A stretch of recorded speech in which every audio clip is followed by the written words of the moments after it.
J'avais tellement rêvé d'être là et on a tellement fait de choses pour y être qu'on essaye d'en profiter, même si je l'avoue là, écoute, on a maintenant hâte que ce soit, je dis on, hein, le bateau et moi, on va dire, de sortir de ces mers du Sud, de prendre la porte du Cap Horn. C'est peut-être en voyant les copains devant l'ayant fait qui nous donne l'envie. Mais bon, là, je crois que voilà, ça y est, on commence à en avoir assez. Je pense qu'on a hâte de remonter l'Atlantique et de laisser ces jolies mers du Sud tranquilles. J'avoue que je m'attendais pas à ça non plus. En fait, on rêvait de grandes houles, etc. Et là, tu vois, je viens de refaire un empannage il y a 3-4 heures de ça pour essayer d'avoir des conditions un petit peu meilleures. En fait, la mer est hyper dure. C'est un petit peu n'importe quoi. On a tous un petit peu le même souci a priori, d'après ce que je peux entendre ou lire, c'est que en fait, on est obligé de réduire la vitesse parce qu'en fait, nos bateaux retombent dans les vagues avec fracas parce que la mer est hyper mauvaise, hyper courte. C'est un peu n'importe quoi au niveau de la mer. Donc, même s'il y a des moments où on a le vent pour avancer, mais on est obligé de réduire parce que c'est pour éviter de tout casser, quoi. La mer est super dure. Ça gâche un petit peu le plaisir, hein, pour être honnête. C'est clair que c'est pour ça que je te dis maintenant, voilà, on a vu, on a compris maintenant. Il nous tarde de sortir. C'est qu'effectivement, on serre les fesses parce que tout le monde le sait, j'ai encore mes soucis de fissure sur mes safrans. Donc c'est aussi pour ça que je navigue en essayant d'éviter, parce que c'est pas toujours évident, mais en essayant d'éviter le plus gros des dépressions, parce qu'on n'a qu'une peur, c'est la casse en fait. C'est vrai, quand le bateau tape dans la mer avec force à l'intérieur, c'est juste invivable, et on a mal aussi pour le bateau parce que la hantise, c'est de casser quelque chose. Donc voilà, c'est clair que c'est pas simple à vivre. Mais bon, maintenant voilà, pour nous, il nous reste une petite semaine, je pense, grosso modo, hein. C'est encore loin, mais une petite semaine pour prendre la poudre d'escampette de ces mers du Sud. Donc on va essayer de serrer les fesses, d'éviter le plus gros des deppes, et puis de sortir avec le bateau indemne. Je sais même pas exactement, j'ai même pas la longitude exacte, mais effectivement on doit pas être loin parce qu'on est à peu près au milieu entre le Cap Horn et l'Australie, à peu près au milieu. Enfin, donc oui, c'est sûr que de toute façon on sait qu'on est loin de tout. Donc c'est pour ça aussi qu'il faut pas faire n'importe quoi. Il faut évidemment on est en course, évidemment on va le plus vite possible, mais aussi en sécurité, parce qu'on sait qu'on est loin de tout, et c'est quelque chose, ça représente c'est dingue de se dire qu'on est si loin et au milieu de nulle part. Quand on dézoome un peu la carte, parce que il y a des moments où on est un petit peu focus sur nos cartes, sur nos cartos, sur nos routages, et quand on dézoome un petit peu et qu'on se prend quelques minutes un peu à voyager un petit peu, à regarder où on est réellement, c'est sûr que ça fait tout bizarre, quoi. On est quand même loin de tout. Je crois que le point Nemo, effectivement, on est plus près des astronautes que tout homme sur Terre. Donc rien que de savoir ça, c'est quand même assez curieux, quoi. On a l'impression d'être ailleurs, d'être dans un autre espace-temps. Enfin, c'est quelque chose de très très particulier. Alors j'en parlerai peut-être mieux en étant sorti, parce que c'est toujours un peu compliqué d'en parler quand on y est, quand on est au cœur du système. Mais c'est vrai que c'est assez particulier. On est vraiment dans un autre espace-temps. Alors c'est à la fois magnifique, majestueux, énorme. Ça peut faire peur par sa grandeur et cette énormité d'eau que l'on voit depuis des semaines maintenant. Moi, en l'occurrence, j'ai pas vu de terre. Il y en a quelques-uns qui sont passés à côté de certaines îles, mais moi, je me rappelle même plus la dernière terre que j'ai vue. Je sais même pas si j'ai vu la terre après les sables, quoi. Je crois pas avoir croisé d'autres îles, sauf erreur de ma part. Mais toi, on en oublie, c'est tellement loin maintenant. Donc ouais, c'est très curieux, très curieux. J'avoue que jusqu'à il y a il y a encore une semaine ou deux, ça allait avec le décalage horaire, le décalage jour-nuit, etc. Ça allait encore à peu près. Là, c'est super compliqué en fait. Je me suis fait un petit peu avoir avec ça.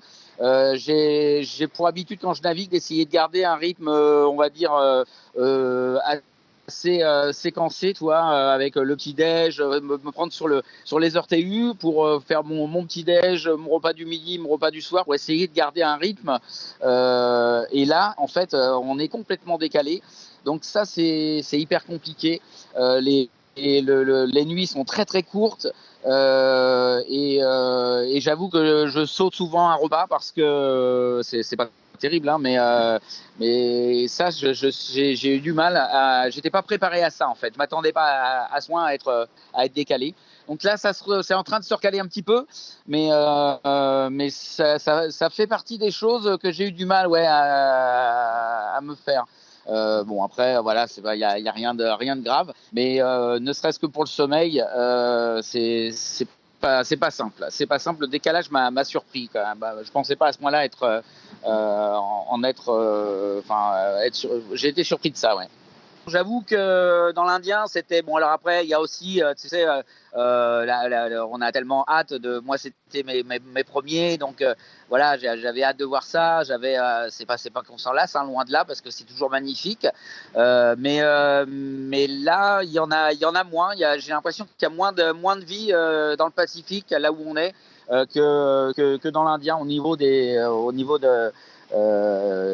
oiseaux en tout cas. Là, c'est vrai que c'est en plus au niveau c'est beaucoup de gris.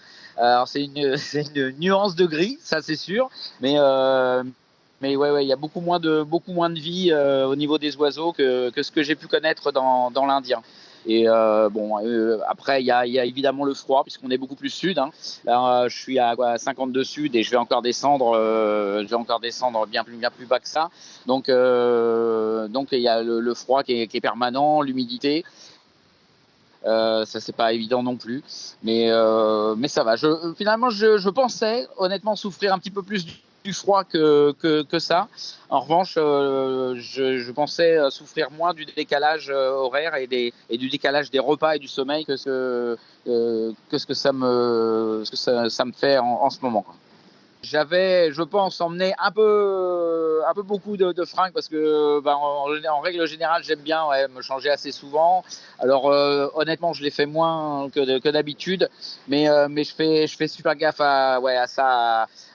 Si tu veux, à chaque fois que je sors, alors c'est un peu contraignant, mais à chaque fois que je sors pour manœuvrer, j'essaye de mettre vraiment mes fringues pour aller manœuvrer parce que même si alors que ce soit par évidemment l'humidité ambiante ou alors le fait de faire des efforts, on est vite trempé. Donc quand tu rentres dans le bateau, si tu te remets dans le duvet trempé, enfin c'est juste l'horreur, quoi.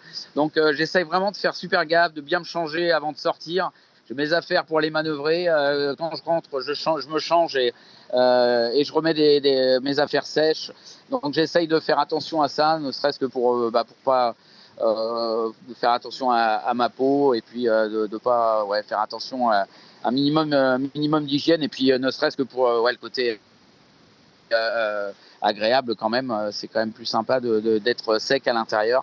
J'avoue que j'ai mis un petit chauffage que je mets pas beaucoup, mais quand je rentre, tu vois, j'ai manœuvré, je rentre, j'allume le chauffage, je le mets 10 minutes, un quart d'heure, et je fais ne serait-ce que ça, tu vois, pour te réchauffer un petit peu. C'est juste un gros luxe.